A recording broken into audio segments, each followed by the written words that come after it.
13장에서 16장까지 있는 말씀을 가지고 다윗 시대를 통한 교훈, 이런 첫 번째 말씀을 함께 보도록 하겠습니다. 서론을 보고 본론에 가서 오늘 말씀을 전부 세 개의 대지로 나눠서 함께 은혜 받기를 원합니다. 서론을 좀 먼저 보면, 지난주 다윗 시대의 서막을 통해서 다윗 시대는 한마디로 서로가 서로를 돕고 믿고 사랑하는 시대였다고 말씀을 드렸습니다. 이런 것처럼 우리도 우리의 가정이나 가족 안에서 부부가 또 부모와 자식이 이렇게 더 서로가 사랑하고 믿고 서로를 의지하고 서로를 격려하면서 가는 그런 은혜가 꼭 있기를 바랍니다. 인생사의 여정에서 우리가 풀어야 할 묶임들, 영적인 묶임, 상처의 묶임, 비진리 등 자기 안에 존재하는 세상의 지식으로부터 하나님 말씀 안으로 들어가는 개혁이 이루어져야 될 진정한 신앙생활의 시작과 같은 이 모든 것들, 다시 말해서 자기 자신에 대한 영적 전쟁들, 이런 것들은 우리의 스스로의 힘만으로는 굉장히 어렵습니다. 불가능합니다. 그래서 이것은 혼자 하는 것이 안 되기 때문에 서로가 해야 됩니다. 서로가 변화되는 것들을 인지하고, 이만큼 변화됐구나. 한 사람의 인생이 변화가 된다는 것은 50년을 살아왔다면 그 사람은 50년이 걸려야 사람이 세워진 그 사람이 변화된다고 심리학자들이 이야기를 하고 있어요.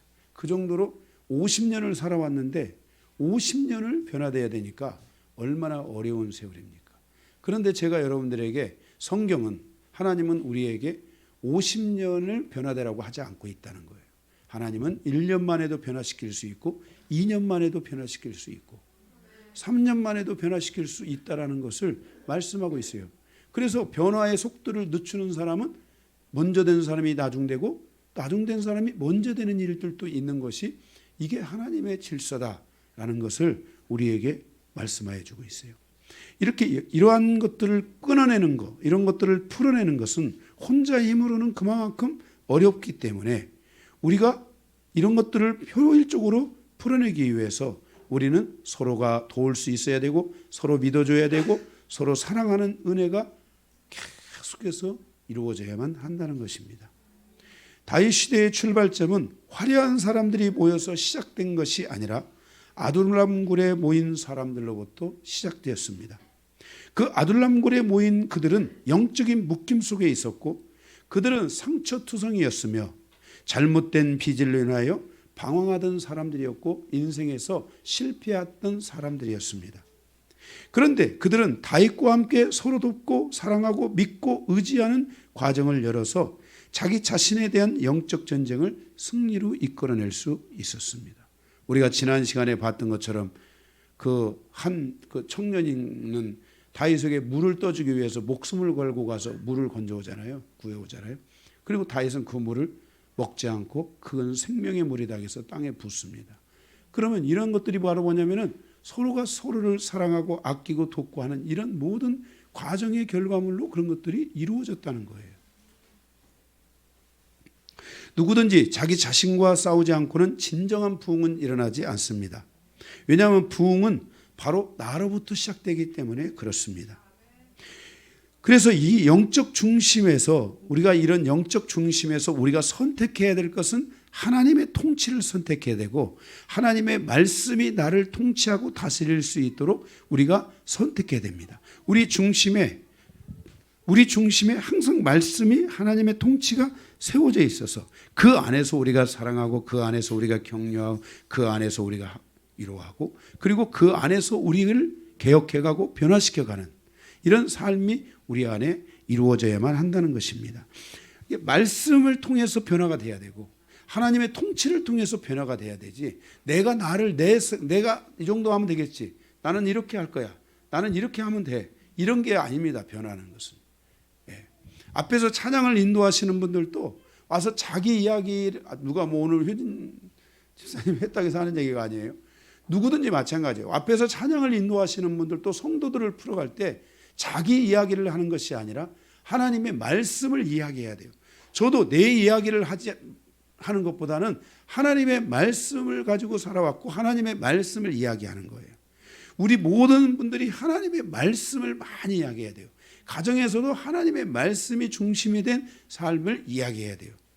그런 중심이 된 삶을 이야기하면서 서로가 서로를 돕고 사랑하고 믿고 의지하고 갈 때 자연스럽게 그런 느낌들은 우리 안에서 풀어지기 시작하고 진정한 개혁들이 이루어지면서 부흥이 나로부터 시작되고 있다는 것을 우리가 경험하고 알 수 있게 된다 이 말이에요. 이런 우리가 신앙생활을 해간다면 우리의 변화는 반드시 일어나요. 우리의 개혁은 반드시 일어나요. 우리의 부흥은 반드시 일어나요. 이런 것들을 가지고 가면은 뭐예요? 우리가 게을리 가는 사람에 비해서 우리는 먼저 갈 수도 있다는 것을 우리는 성경을 통해서 우리가 기억하고 깨달아야만 할 줄로 믿습니다. 이런 영적 전쟁을 여러분들이 승리로 이끌어갈 때 여러분들이 하나님의 뜻을 점점 여러분들이 익숙해지게 되고 하나님의 뜻을 따라서 여러분들이 살아가는 신앙의 여정이 이루어지게 됩니다. 오늘 본문 역대상 13장에서 16장까지의 말씀은 이미 우리가 사무엘서를 통해서 보았던 말씀입니다. 따라서 반복되는 말씀이지만 다시 한번 우리가 놓치고 갔던 말씀들은 없는지를 살펴보면서 우리가 안에 이 말씀을 통하여 다시 한번 진정한 부흥이 오고 영적 전쟁이 더 강해지고 이 말씀을 통해서 우리도 다윗 시대와 같이 하나님 안에서 변화되는 개혁이 일어나는 새로운 역사가 일어나는 그런 삶으로 나아갈 수 있기를 바랍니다. 자, 오늘 말씀은 세 개 대지로 있는데 첫 번째 대지입니다. 오늘 말씀의 첫 번째 대지 13장과 14장을 통해서 주시는 말씀입니다. 대지의 주제는 하나님의 궤 앞으로 나아가라입니다. 하나님의 궤 앞으로 나아가라. 여기에 두 가지가 있는데 첫 번째는 이 하나님의 궤 앞으로 나간다는 것은 13장에 하나님께 묻는 신앙을 열다라는 것입니다. 우리가 신앙에서 신앙생활을 하면서 신앙생활의 시작부터 끝날 때까지 우리는 무엇에 집중해야 되냐면 하나님께 묻는 신앙에 집중하고 하나님의 뜻에 순종하는 신앙으로 우리가 나아갈 수 있어야 됩니다. 거기 13장 3절에 보니까 우리가 우리의 하나님의 궤를 우리에게로 옮겨오자. 사울 때에는 우리가 궤 앞에서 묻지 아니하였다 하며 그랬어요. 사울 왕 때는 궤 앞에서 뭐 했어요? 묻지 않았는데 다윗 왕 때에는 하나님의 궤 앞에서 묻는 일을 시작하기로 결심했고 하나님 앞에 묻기로 결단을 내렸다는 거예요. 다윗이. 그래서 하나님께 묻는 신앙이 열려야 됩니다. 무엇이든지 자꾸만 내가 결정하고 내 경험이 결정하고 내 지식이 결정하는 게 아니라 자꾸만 하나님께 물어야 됩니다. 여러분들이 지난 한 주간 동안 지난주 주일 말씀을 듣고 여러분들이 식방으로 사셨는지 아니면 식방 사이에 항상 예수가 들어가셨는지 예수가 들어가도 어떻게 들어가셨는지 그냥 기초 단계에서는 그냥 옛날에 우리 기초 단계에서는 세력 차단 공격 봉쇄 그렇게 하고 살았잖아요. 그런 것처럼 일단 기초 단계에서는 예수라도 외쳤다는 것은 대단한 거예요. 그런데 예수가 나에게 어떻게 다가와야 되는가? 그러니까 오늘의 토핑이 뭔가? 오늘의 토핑이 소고기인가? 오늘의 토핑이 아니면 뭐지? 닭고기인가? 거기에 뭐 오이가 들어있는가? 안 들어있는가? 예. 절인 배추가 들어있는가? 안 들어있는가? 우리 다 이런 것들이 중요하잖아요. 여러분들 안에서 이 예수의 역할이 여러분 안에 계속 어떻게 이루어지고 있는가, 어떻게 발전하는가 이런 것들을 신앙 안에서 여러분들이 볼 수 있어야 돼요. 여전히 제가 이렇게 주일날 정말 막 열심히 설교를 했는데도 불구하고 그냥 보면 그냥 항상 식빵 대 식빵으로 사는 분들 대단하신 분들이야. 용기를 어떻게 해야 될까? 그 용기를 하나님의 말씀은 어명으로 들어야 돼요. 목사의 말로 들으면 안 돼요. 저도 제 자신부터가 그랬잖아요. 제가 저 자신부터가 하나님 말씀에 순종하고 가고 저 자신부터가 그것을 계속 제 삶에 가져오는 거예요. 그래서 하나님께서 원하는 것들을 순종하고 하나님이 원하는 것들에 대해서 계속 나아가려고 하는 이런 삶을 우리가 살게 되는 거예요. 그래서 이 궤 앞으로 와서 하나님 앞에 물었다 그랬어요. 요한계시록 11장 19절에 보면 하늘에 있는 하나님의 성전이 열리니 성전 앞에 하나님의 언약궤가 보였다 그랬어요. 이 하나님의 언약궤가 이게 보였다. 이 언약궤는 지성소에 있는 것으로 하나님의 임재와 하나님의 영광, 하나님의 응답에 대한 것들이 있는 곳입니다. 그런데 하나님의 궤 앞에서 물었다는 말은 무슨 말이냐? 하나님의 궤 앞에서 물었다 이 말은 제사장들이 하나님의 궤 앞에서 묻기 위해서 나아가는 곳이 향단입니다. 그러니까 제사장들은 항상 그 궤 앞에 있는 궤로 들어갈 수는 없습니다. 궤로 들어가면은 1년에 한 번 대제사장만 들어가는 것이고 나머지는 궤 앞에 들어가면 다 죽습니다. 그러면 궤 앞에 물었다라는 것은 무슨 말이냐면 그 궤 앞에 뭐가 있냐면 향단이 있는데 이 향단은 기도의 자리입니다. 그러니까 궤 앞으로 갔다. 하나님의 궤 앞으로 가자. 궤 앞에서 묻자 이 말은 하나님 앞에 기도의 자리에 가서 우리가 묻는 신앙을 열자. 하나님 앞에 묻는 그 나라를 세우자. 기도로서 하나님 앞에 묻는 신앙을 그런 나라를 세우자라는 것이 다윗의 의도입니다. 제사장들이 향단 앞에 나아가서 기도를 드림으로 하나님의 통치와 다스림과 하나님의 뜻을 물었습니다. 그래서 제사장들은 그 팀을 이뤄가지고 24시간을 계속 하나님 앞에 나아가서 그 향단의 불을 꺼뜨리지 않는 거예요. 계속 기도를 하는 거예요. 계속 구약시대에는요. 그래서 우리도 성경에 뭐라고 했어요? 쉬지 말고 기도하라. 이것은 우리가 늘 기도에 깨어 있어야 된다는 것인데 그것은 무엇이든지 기도로 묻자. 무엇이든지 기도하는 습관을 갖자. 이런 것을 우리에게 말씀하고 있다는 것입니다. 지성소에 임하신 하나님의 임재를 통해서 하나님께서 그 백성들의 기도를 들으신다는 것을 확증시켜주는 것. 그것을 확증한 사람이 누구냐면 다윗이라는 거예요. 사울왕은 그것을 소홀히 했어요. 사울왕 이전에 사사시대는 그런 것들을 소홀히 했지만은 다윗 시대에 들어오면서 본격적으로 하나님의 임재가 있는 것을 확진했고 하나님의 임재가 백성들과 함께하고 우리와 함께하고 이 나라 민족과 함께한다는 것을 나타내기 시작하면서 하나님의 궤 앞으로 나아가서 하나님께 묻자. 사울왕은 묻지 않았지만 우리는 이제 하나님께 묻는 신앙을 열자라고 다윗이 말씀하고 있다는 것입니다. 기도가 열려야 묶임이 풀어지고 상처가 치유되고 비진리로부터 벗어날 수 있습니다. 성도는 기도가 열려야 됩니다. 기도가 열리지 않는 성도는 하나님의 뜻을 묻지 않고 자기 힘과 자기 지식과 자기 경험에 자꾸 의존하는 그 경향성이 많아진다는 것입니다. 또는 그 경향성을 계속 유지한다는 것입니다. 그 경향성을 내려놓지 않는다는 것입니다. 우리의 가정에서도 어떤 상황이든지 계속 기도로 묻고 기도로 가려고 하고 기도 응답을 통해서 가려고 할 때 10년, 5년, 짧게는 1년, 5년, 10년 후에 기도가 어떻게 응답됐는지를 우리는 발견하게 되는 거예요. 우리의 인생의 여정에서 미래를 현재로 가져올 줄 알아야 된다겠어요. 그게 하나님의 시간을, 미래에 있는 하나님의 시간을 현재라는 내 시간 안으로 가져와서 그것을 놓고 기도할 줄 알아야 돼요. 그래야 우리 인생의 여정이 넘어지지 않아요. 후회하지 않아요. 우리 인생은, 제가 인생을 살아와 봤을 때 우리 인생은 긴 것 같은데 너무 순간이에요. 여기 우리 권사님은 아마 지금 인생을 당신의 인생을 지금 생각해 볼 때 그 인생의 여정이 정말 한순간이었다라고 느낄 거예요. 한순간. 내가 뭐 했나? 한 것이 하나도 없는 것 같은 한순간의 인생을 살아온 거예요.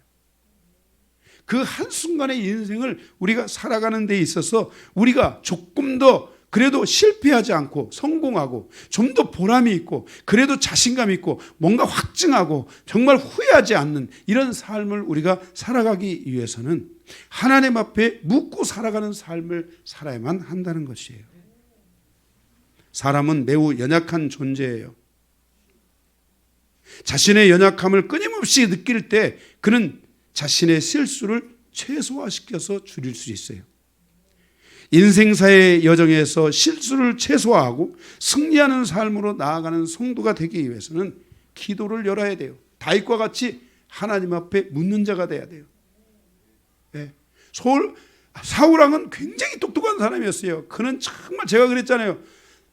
다윗보다도 누가 더 온전한 사람이었어요? 사울왕이 더 온전한 사람이라고 했어요. 그런데 사울은 실패했고 사울의 모든 그 영광과 복이 누구에게 넘어갔다고 했어요? 다윗에게로 넘어갔다고 했어요. 다윗은 목동 출신에 불과해요. 다윗이 잘하는 것은 힘이 좀 세서 하나님을 믿고 사자를 찢고 돌멩이를 잘 던지는 거, 그거 말고 뭐가 다윗에게 있었다고 여러분 생각하십니까? 그런 연약한 자였는데 다윗은 그의 모든 여정에서 하나님 앞에 묻는 것이 얼마나 중요한가를 깨닫고 하나님 앞에 묻는 인생을 삶으로 그의 인생의 실수를 줄이는 거예요. 여기 이제 두 번째 대지가 여기 14장인데 블레셋과 싸우는데 그때 당시에 블레셋은 철기 문명을 가졌어요. 그리고 다윗의 이때 사울왕이 있고 다윗왕이 있을 때 이때 이 시대는 지금 농기구예요, 농기구. 그래서 이사야서라든지 에레미야서를 보면은 보습을 만들어, 다시 말해서 농기구를 가지고 칼을 만들고, 또 어떤 시대는 칼을 녹여서 농기구를 만들려 하는 성경의 그 선지자들의 예언의 말씀이 있어요. 칼을 녹여서 지금 농기구를 만들어야 되는 것은 그 시대를 살아갈 수 있는, 삶을 살아갈 수 있는 풍성한 시대를 하나님 앞에 열어야 된다는 거예요. 이런 연약한 상태에 있는, 이런 연약한 존재, 그런데 그때 그 다윗이 실수를 최소화할 수 있었던 것은 하나님 앞에 물었다는 거예요. 이것이 사울왕과 다른 점이었어요. 다윗은 무엇이든지 하나님 앞에 물었어요. 그것이 강력한 전쟁이라 할지라도, 나보다도 훨씬 강력한 적이 나에게 온다 할지라도 다윗은 거기서 하나님께 물었던 것이에요.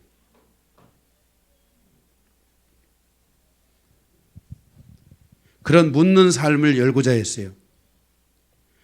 다윗이 처음에 이 하나님의 교회를 옮기는 것에 실패하잖아요. 그래서 이 법궤가, 이 하나님의 교회가 다윗성으로 오지 못하고 어디로 갔어요? 오베데돔의 집에 갔잖아요. 하나님의 영광, 하나님의 임재가 있을 때 그 가정이 하나님의 복을 받게 되고, 그 있는 것만으로도 복이 되고 하나님의 은혜가 그곳에 넘친다는 것을 보여주셨어요. 3개월 만에 오베데돔의 집에 놀라운 하나님의 영광이 임했어요. 하나님의 놀라운 축복이 임했어요. 여러분들이 하나님 앞에서 묻는 것을 시작하는 순간부터 여러분은 이미 새로운 역사가 여러분 안에 시작된다는 것을 믿고, 무엇이든지 그냥 기도 따로 삶 따로가 아니라 무엇이든지 여러분들이 하나님께 묻고, 여러분과 하나님 사이에 항상 예수가 있는, 우리의 일과 우리의 사건과 나 사이에 항상 예수가 있는 이런 삶으로 우리가 나아가야 될 줄로 믿습니다. 할렐루야. 네, 두 번째 14장입니다. 가로 2번. 하나님께 물은 결과물. 바로 블레셋에 대한 위대한 승리예요. 다윗은 이미 하나님 앞에 있었어요. 10절. 블레셋과의 싸움에 대해서 다윗이 하나님께 묻습니다. 14절. 다윗이 하나님께 다시 묻습니다. 16절. 그리고 하나님의 뜻에 순종합니다. 그리고 다윗의 여정의 17절, 하나님의 능력이 나타나기 시작하고 하나님의 능력이 임하는 것들을 많은 사람들이 보게 되기 시작하는 것입니다. 하나님께 물을 때 하나님의 영광이 이렇게 임하고 하나님의 역사가 진행되고 이루어진다는 것을 많은 사람들이 공감하고 느낄 수 있게 된다는 것입니다. 하나님께 물음으로 12절, 블레셋 안에 있는 우상을 자기 안으로 가져온 것이 아니라 자기 안에 있는 또 블레셋의 우상을 전부 다 파괴하고 그 우상을 제거하고 우상을 진멸했습니다. 이것이 다윗 시대입니다. 하나님의 뜻을 묻고 하나님을 가까이 하면 우상이 보입니다. 어둠이 보입니다. 그 어둠을 박살내는 것입니다. 그 어둠을 제거하는 것입니다. 하나님은 빛이시기 때문에, 하나님은 생명이기 때문에, 하나님은 평강의 하나님이시기 때문에 내 안에 있는 적들을 제거하고 내 안에 있는 어둠들을 제거할 때 적은 사라지고 어둠은 사라지고 하나님의 생명이, 하나님의 평강이 계속해서 나의 삶을 다스리고 나의 삶에 머물고 나의 삶을 이끌어가게 된다는 것입니다. 14장은 다윗이 하나님께 물었을 때 그 블레셋이라는 거대한 군대를 무너뜨리고 이스라엘의 새로운 역사의 바로 시작을 알리는 놀라운 영광을 거기서 보게 됩니다. 기억하십시오. 전쟁 후에는 반드시 전리품이 있습니다. 우리 인생사의 여정에 하나님이 주시는 전리품들이 충만하고 그 싸움에서 이김으로 하나님이 주시는 그 승리한 자에게 주시는 전리품들이 충만하게 있어서 그것이 우리의 삶을 아름답게 하고 기쁘게 하고 우리의 삶을 풍성하게 하고 여유롭게 하는, 안식하게 하는 이런 은혜들이 성도들에게, 모든 성도들에게 넘쳐야 될 줄로 믿습니다. 아멘. 두 번째 15장입니다.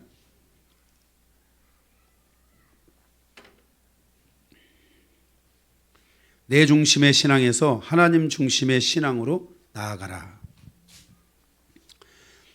팔복신앙의 핵심이 무엇입니까? 내 중심의 신앙에서 하나님 중심의 신앙으로 개혁하는 것입니다.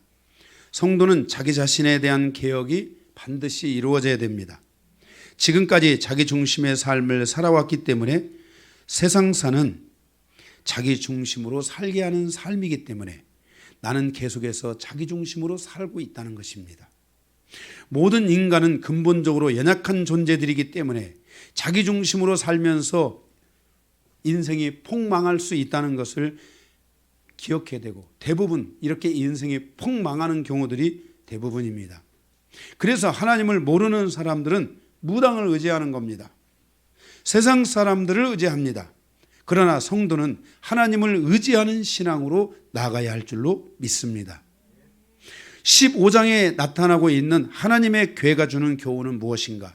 이제 다윗이 그 하나님의 궤를 옮깁니다. 3개월 만에 그 궤를 다시 다윗성으로 옮기게 되는데 그 궤를 가져오고자 다윗이 최선을 다하는데 하나님의 궤가 주는 교훈은 무엇인가인 것입니다. 하나님의 궤는 언약궤라고도 하고요, 시은좌라고도 하고요, 증거궤라고도 하고 법궤라고도 하고 말이 굉장히 많습니다. 이 하나님의 궤가 있는 곳에는 하나님의 영광이 임했습니다. 그러니까 성막 안으로는 항상 하나님의 영광이 임했던 거예요. 그래서 그 성막을 중심으로 와 있는 이스라엘은 항상 하나님의 영광 아래 있었던 거예요. 그런데 이스라엘이 성전을 건축하면서부터 이 하나님의 영광 아래 있는 사람들이 사라지기 시작한 거예요. 왜냐하면 항상 성막은, 제사장들을 중심으로 성막은 각 지역마다 다 이렇게 있었는데 성전이 지어지면서 각 지역에 있었던 모든 그 성막들이 다 사라지기 시작한 거예요. 그래서 백성들 중심에 하나님의 성막이 있어야 되는데, 하나님의 영광이 있어야 되는데 그 하나님의 영광이 그들에게서 이제 뭐예요? 너무 이렇게 멀어지기 시작한 거예요. 이 하나님의 궤는 바로 하나님의 영광을 의미하는 거예요. 법궤 안에는 3가지가 있잖아요.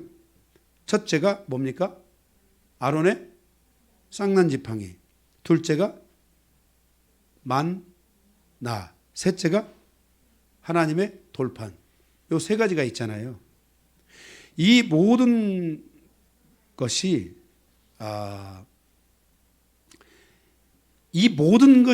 임하던 곳, 이 모든 것이 열려졌던 곳에는 하나님의 영광이 있었습니다.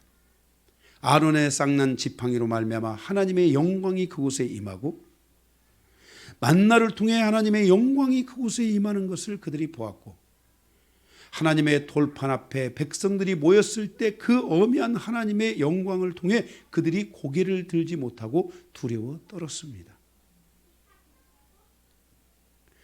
그 앞에서 이스라엘은 잠잠했고 그 앞에서 이스라엘은 하나님을 두려워했고 하나님의 경외감 앞에서 모두 엎드렸고 모두 겸손해졌고 모두 잠잠해졌습니다. 하나님의 교회는 하나님의 영광의 상징이며 하나님의 임재가 영광 가운데 있는 것을 말씀하여 주고 있습니다.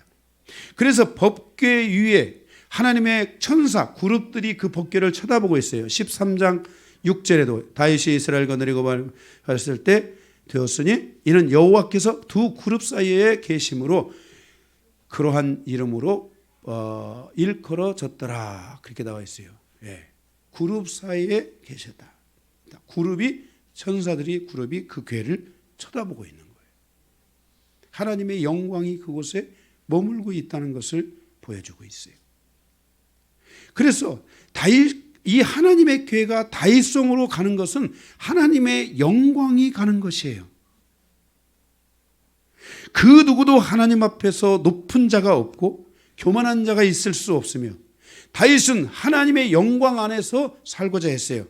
자기가 무릎 꿇기를 원했고 엎드리기를 원했고 교만한 자의 삶이 아니라 겸손한 자의 삶을 원했고 자기 중심이 아닌 하나님 중심의 시대, 하나님 중심의 나라, 하나님 중심의 백성, 하나님 중심의 왕으로서 살고자 했던 것이 다윗 시대라고 할 수 있는 거예요. 그래서 그 앞에 엎드리기를 원했고 그 앞에 머물기를 원하는 것이 다윗이었어요. 모든 백성들이 하나님의 영광 안에서 자기 중심에서 하나님 중심의 삶으로의 변화와 개혁이 이루어지기를 갈망했던 것이에요. 마침내 다윗은 그 하나님의 궤를 다윗성으로 옮기면서 그 하나님의 영광이 다윗과 함께했고 그 백성과 함께하기 시작했고 모든 사람들은 하나님을 경외감 안에서 그 법궤 앞에 하나님의 영광 앞에 엎드렸던 것이에요. 다윗마저도 하나님의 영광 앞에 엎드려서 하나님의 통치와 다스림을 받았던 것이에요. 자기가 중심이 되고 자기 경험이 중심이 된 그 리더가 아니라 하나님의 영광 앞에 엎드려서 하나님의 뜻을 묻고 하나님이 중심이 된 삶으로 나아가기를 원했던 것이에요. 바로 이것이 이렇게 다윗의 시대가 열리고 있다는 것을 우리에게 말씀해 주고 있어요. 그래서 다윗의 시대는 하나님의 법궤가 다윗성으로 들어오면서 그 하나님의 법궤 앞에 그 영광 앞에 모든 이가 조아리고 모든 이가 엎드릴 수밖에 없는 하나님의 완전한 통치, 하나님의 말씀의 완전한 통치 앞에 들어가는 시대가 바로 다윗 시대였다는 것을 말씀하고 있어요. 우리의 가정, 우리의 신앙도 이렇게 하나님 말씀 앞으로 들어가야 돼요. 하나님의 영광 앞에 엎드릴 줄 알아야 돼요. 우리가 사탄이나 세상이나 고개 막 뱀대가리처럼 고개 막 바짝 들고 살아가는 이런 신앙생활하면 안 돼요. 항상 우리는 겸손해야 되고 겸비해야 되고 네 하는 이 순종으로 부드러워지는 인생사를 반드시 우리는 살아가야 될 줄로 믿습니다. 바로 다윗 시대, 이 다윗 시대는 바로 내 중심에서 하나님 중심으로 이동하는 바로 이 법궤가 중심이 돼서 오는 이 하나님의 영광이 중심이 돼서 오는 시대를 다윗이 열었다는 것을 우리에게 교훈하고 있다는 것을 기억해야 됩니다. 아멘. 네. 여러분 앞에 항상 여러분 내 중심이 아니라 우리가 하나님 중심으로 갈 때 말씀 앞에 엎드리고 하나님의 그 통치 앞에 엎드릴 때 우리도 다윗 시대 같이 우리도 하나님의 영광 안에 살아가게 될 줄로 믿습니다. 마지막 세 번째 16장입니다. 하나님 앞에 하나님께 헌신하는 신앙을 열고 하나님과 화목하는 신앙을 열어라 입니다.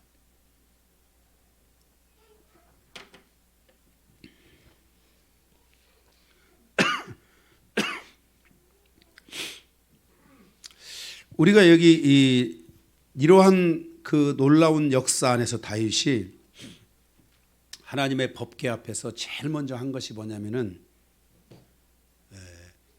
찬양하는 하나님을 찬양하는 제사장을 세웠어요. 그 찬양하는 제사장이 총 대표자가 아삽이에요. 여러분 시편에 가면은 아삽의 시가 나오잖아요. 많이 나오죠. 그 아삽의 시가. 그 아삽의 시가 바로 다윗 시대에 다윗이 세웠던 찬양하는 제사장이에요.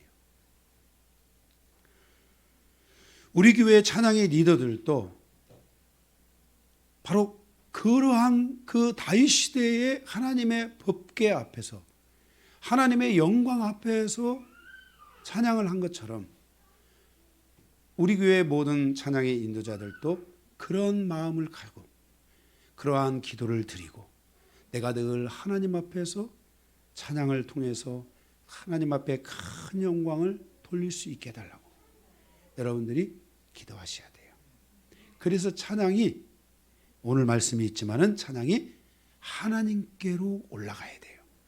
여러분 요한계시록에 보니 성도의 찬양, 성도의 기도가 금쟁반에 담아서 하나님의 보좌로 가듯이 우리의 찬양이 하나님의 보좌로 간다는 것을 기억하셔야 돼요. 그게 바로 새 노래라고 제가 요한계시록에서 여러분에게 말씀을 드렸어요. 그래서 다윗은 바로 하나님을 찬양하는 제사장을 먼저 세웠고 그 아삽의 시편을 여러분들이 나중에 이제 우리 시편 강에 들어가 보면 아삽의 시편을 우리가 보게 되겠지만은 정말 그 시대의 그 아삽과 다윗과 그 백성들이 하나님을 향하여 온전히 찬양과 감사와 찬양으로 그러니까 이게 그 시대가 다윗의 시대가 그 가정 다윗의 시대의 그 가정은 감사와 찬양이 끊이지 않았던 거예요. 성도들의 가정은 이 감사와 찬양이 끊이지 않아야 돼요. 항상 감사가 있어야 돼요. 위기가 오면 안 돼요. 하나님이 원하지 않는 지나친 고난이 자꾸 다가오면 안 돼요. 늘 감사와 찬양이 넘치도록 해야 돼요. 네. 하나님은 우리가 야, 너 좀 고난 좀 받아라 이렇게 말씀하시지 않아요. 너는 나에게 감사와 찬양으로 나오라. 하나님이 이렇게 말씀하셨어요. 할렐루야. 네. 그래서 감사와 찬양으로 돼야 돼요. 자, 그래서 두 번째 감사와 찬양을 하나님께 올려드려야 돼요. 찬양은 첫째 감사와 찬양은 먼저 내 노래가 돼야 돼요. 내 고백이 돼야 되고 내 신앙이 돼야 돼요. 이게 아주 중요해요. 여러분들이 오늘 찬양을 드렸을 때 오늘 또 이따가 찬양 한 곡을 드릴 때 이 찬양이 먼저 내 찬양이 되고 내 고백이 되고 내 신앙이 되도록 여러분들이 준비돼야 돼요. 교회에 오시면 여러분들이 이런 마음의 준비가 다 돼 있어야 돼요. 그러니까 누가 가장 찬양을 드릴 때 내 찬양이 되고 내 고백이 되고 내 신앙이 되냐면은 이미 한 주간 동안 계속 하나님 앞에 나와 기도하고 하나님을 바라보고 하나님을 묵상했던 분들은 그냥 예배 때 딱 오면은 그냥 그게 내 찬양이 되고 내 고백이 되고 내 신앙이 되는 거예요. 둘째, 감사와 찬양을 통해서 내 마음을 이제 내 고백이 되고 내 신앙이 되고 내 찬양이 됐기 때문에 그 내 마음을 누구에게 올려드리냐면 찬양을 통해서 하나님께 올려드리는 거예요. 하나님 이 찬양을 받아주시옵소서. 내 마음의 이 찬양을 받아주시옵소서. 오늘 부르는 이 찬양은 내 마음입니다. 하나님 이 찬양을 받아주시옵소서. 제가 여러분 기도하고 영적 전쟁하고 이렇게 할 때 많이 하는 기도들이 어떤 기도들이냐면은 하나님의 보좌를 향해서 기도하는 그 선포하는 거예요. 내 생물아 여호와를 찬양하리로다. 24장로들아 여호와를 찬양하리로다. 천군 천사들아 여호와를 찬양할지어다. 하늘의 거룩한 군대여 의인의 영들아 여호와를 찬양할지어다. 그는 찬양받기에 합당하신 주이시며. 그래서 찬양하는 거예요. 그래서 제가 이게 말씀을 묵상하면서 제일 먼저 올라오는 것이 뭐냐면 감사와 찬양이에요. 이 말씀을 여러분들이 말씀을 깊이 보다 보면요 반드시 뭐가 올라오냐면요 감사와 찬양을 해요. 우리 권사님이 저한테 아주 간증하실 때가 많아요. 그게 뭐냐면 은혜 받고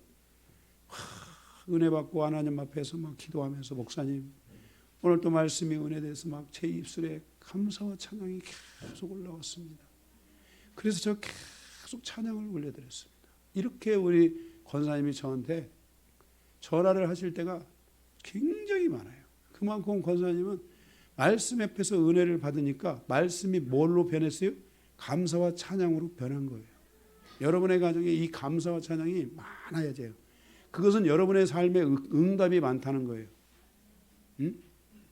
응답이 없으니까 감사와 찬양이 없어. 그냥 항상 뭐 그냥 성도로 살아가도 그냥 이건 그런 감격이 없어. 감격이. 항상 성도는 감격과 이 감동이 있는 삶을 살아야 돼. 그 출발점에 바로 뭐가 있냐면은 바로 하나님 말씀의 은혜를 받아야 되고, 거기에 따라서 여러분들이 찬양들이 올라와야 되고, 내 그 고백이 돼야 되고, 그 고백이 하나님께로 올라가는 찬양으로 변해야 돼요. 그래서 이렇게 노래하는 노래들이 여러분에게 있어야 돼요. 그래서 9절에 보면 그에게 노래할 수 있어야 된다고 말씀하고 있어요. 10절에 그의 이름을 찬양할 수 있어야 돼요. 14절에 그의 말씀을 찬양할 수 있어야 돼요. 여러분 하나님이 주신 말씀을 찬양하십니까? 예배를 드리고 은혜를 받았으면 여러분 한 주간 동안 하나님 우리 당신의 종 강요한 목사를 통해서 하나님이 이 말씀을 나에게 주셨음을 감사하나이다. 내가 당신을 찬양하고 나에게 이 말씀 주신 이 말씀을 내가 높이며 찬양하나이다. 그럴 때 그 말씀이 강요한 말씀이 아니라 그 말씀이 누구 말씀이 되는 거예요? 주님의 말씀이 되는 거예요. 주님의 말씀. 주님이 나에게 주시는 말씀. 이런 말씀에 대한 감사와 찬양이 그 심령에 넘칠 때 그 기도를 하는데 기도가 얼마나 감사하고 얼마나 힘있고, 그리고 무슨 기도를 드려도 하나님은 나의 기도에 응답하시고 나의 기도에 확신하시고 나의 기도에 반응하신다는 것을 우리가 다 느낄 수 있게 되는 거예요. 할렐루야. 15절 그의 언약 약속을 내 마음에 받아 하나님께서 주신 언약을 찬양할 수 있어야 돼요.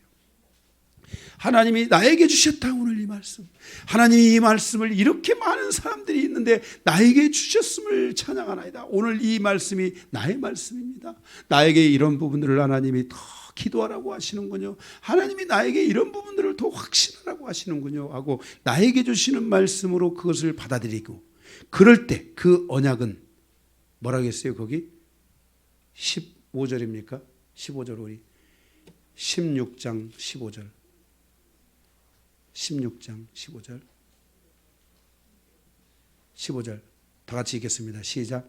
너희는 그의 언약 곧 천대에 명령하신 말씀을 영원히 기억할지어다. 여러분이 이런 말씀, 이런 언약을 여러분들이 받기 시작하고요, 이 언약에 익숙해지기 시작하면은요, 여러분 자연스럽게 이것이 인격이 되고 이것이 여러분의 이것이 습관이 되고요, 여러분의 이 습관이 인격이 되고요, 이것이 여러분의 운명과 여러분의 가정사의 운명과 여러분의 민족사의 운명을 결정하게 되는 거예요.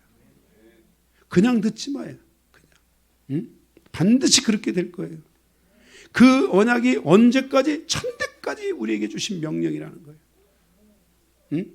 하나님의 축복은 3, 4대를 거쳐서 천대까지 갈 수 있다고 그랬어요. 여러분의 인생사의 여정에서 3, 4대를 갈 뿐만 아니라 그 은혜가 천대까지 가야 돼요.